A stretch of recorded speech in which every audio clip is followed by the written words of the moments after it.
안녕하세요. 나의 살아가는 책입니다. 오늘은 앤드류 머레이 목사님의 죽을 만큼 겸손하라 라는 이 책을 소개합니다. 지난번에 앤드류 머레이의 겸손이라는 책을 두 번으로 나눠서 소개한 적이 있습니다. 이 책은 그 책과 같은 책입니다. 같은 원문을 다른 분이 번역하시고 다른 출판사에서 펴낸 것입니다.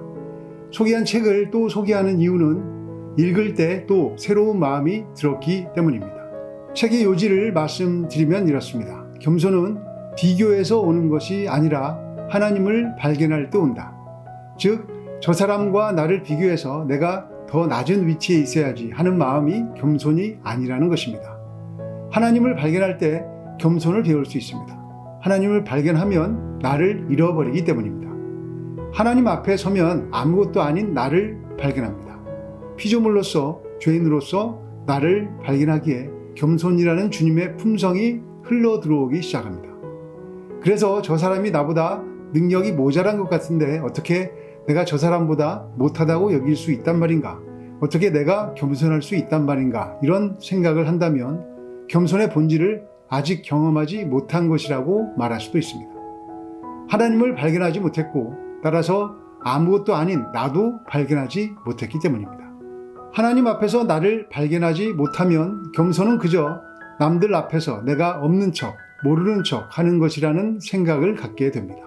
그것 역시 겸손을 가장한 또 다른 위선일 뿐인데 그 위선을 겸손으로 착각하며 살게 된다는 것입니다. 오늘은 이 책에서 나누고 싶은 문장을 읽어보며 겸손에 대한 앤드류 머레이 목사님의 통찰을 함께 나눠보겠습니다. 겸손은 단지 자신이 전혀 아무것도 아닌 존재라고 느끼는 의식일 뿐이며 우리가 얼마나 진실하게 하나님이 전부인지를 깨달을 때 찾아온다. 피조물이 자신의 축복을 누리는 비결은 하나님이 마음껏 전부가 될 수 있도록 내어드리는 겸손과 비움의 상태다.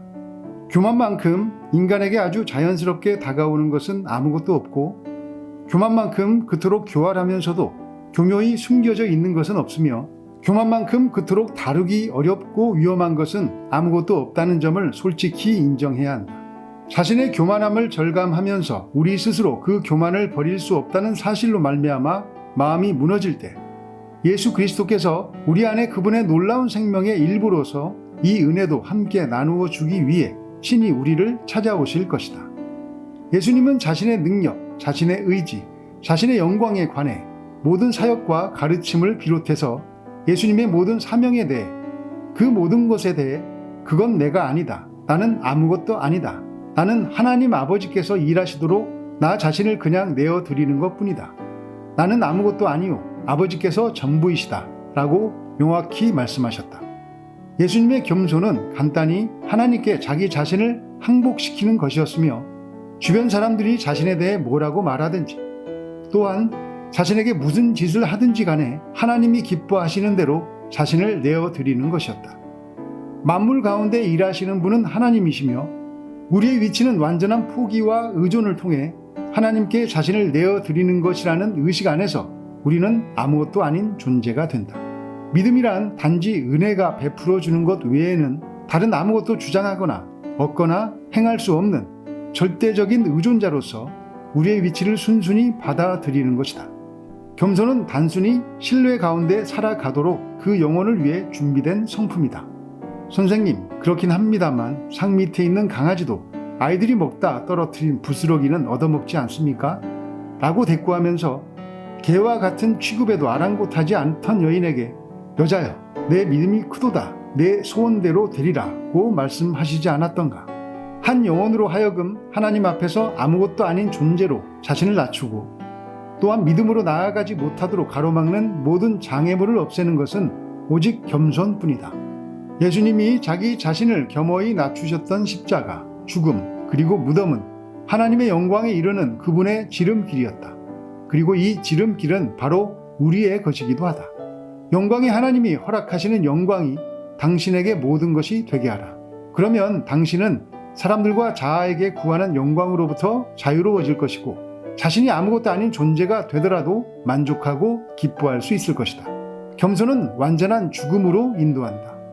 겸손은 자아를 포기하는 것을 의미하며 하나님 앞에서 완전히 아무것도 아닌 존재의 자리로 나아가는 것을 의미한다. 과연 어떻게 내가 자아를 죽일 수 있을까?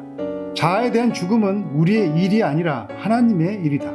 우리는 자기 자신을 죽이거나 살리는 일에 자신이 너무나 무기력하다는 사실에 대해 온 마음으로 동의해야 한다. 매일 아침마다 예수님의 무덤 속으로 깊이 내려가 아무것도 아닌 곳으로 내려가라. 그러면 날마다 예수님의 생명이 당신 안에 분명히 드러날 것이다. 자아로부터 너무나 자유롭게 된 나머지 예수님이 전부라고 생각하는 우리에 대해 다른 사람들이 이러쿵저러쿵 하는 말이나 행동을 무엇이든지 모두 잊어버리고 그대로 감수하는 것은 더욱 커다란 축복이자 더 깊은 천국의 행복이다. 교만의 위험은 우리가 생각하는 것보다 훨씬 더 크고 가까이에 있다. 그리고 이것은 특히 우리가 최고의 경험을 누리고 있을 때에는 더욱 그렇다.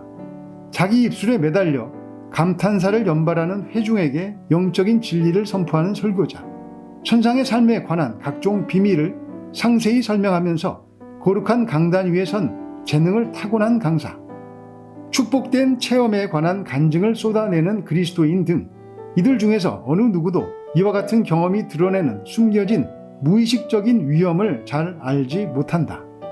겸손의 은혜도 역시 우리가 생각하는 것보다 훨씬 더 크고 가까이에 있다. 예수님의 겸손은 우리의 구원이다. 그러므로 예수님 자신이 바로 우리의 겸손이다. 우리의 겸손은 그분의 돌보심과 사역이다. 그분의 은혜가 우리에게 족하며 또한 교만의 시험에 대처하기에도 충분하다. 기쁜 마음으로 연약함을 자랑하며 즐거움으로 삼아야 한다. 그럴 때 예수님의 능력이 우리를 붙잡아 주실 것이다. 당신 자신을 겸손히 낮추라. 그러면 주님이 당신을 높여주실 것이다. 그런데 이와 같은 높임은 무엇으로 이루어지는가? 피조물의 가장 커다란 영광은 단지 그릇이 된 채로 하나님의 영광을 받아 누리고 드러내는 것이다. 물은 언제나 가장 낮은 자리로 흘러 그곳을 가득 채운다. 어떤 사람이든 하나님 앞에서 더 낮은 자세를 유지하면서 자기 자신을 더 많이 비울수록 하나님의 영광이 훨씬 더 빨리 충만하게 흘러 들어온다. 하나님이 우리에게 제공하시는 전부는 오직 그분 자신을 더 많이 부어주시는 것이며 그분 자신을 더욱 완전히 소유하도록 하는 것이다. 더 많이 비우는 것, 더욱 낮추는 것, 더욱 천한 존재, 더욱 주목받지 못하는 존재, 더욱 알려지지 않은 존재가 되는 것, 그리고 하나님께 더욱 거룩한 그릇이 되어 예수님으로, 오직 예수님으로만 채우게 하소서. 예수님의 제자 베드로는 예수님의 십자가 사랑을 몰랐을 때에도 자신이 죄인이니 자신을 떠나시라고 주님께 부르짖었습니다.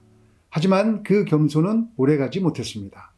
하나님 앞에서 자신이 어떤 존재인지를 아직 몰랐기 때문입니다. 아마도 아무것도 아닌 존재가 아니라 어떤 중요한 존재라고 스스로 생각했을지도 모릅니다.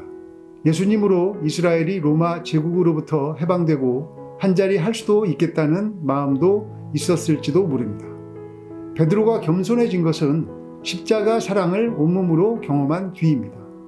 자신처럼 악하고 모자라고 아무것도 아닌 자를 위해 주님이 십자가에서 돌아가시고 다시 부활하셔서 내가 너를 사랑한다고 말씀해 주십니다.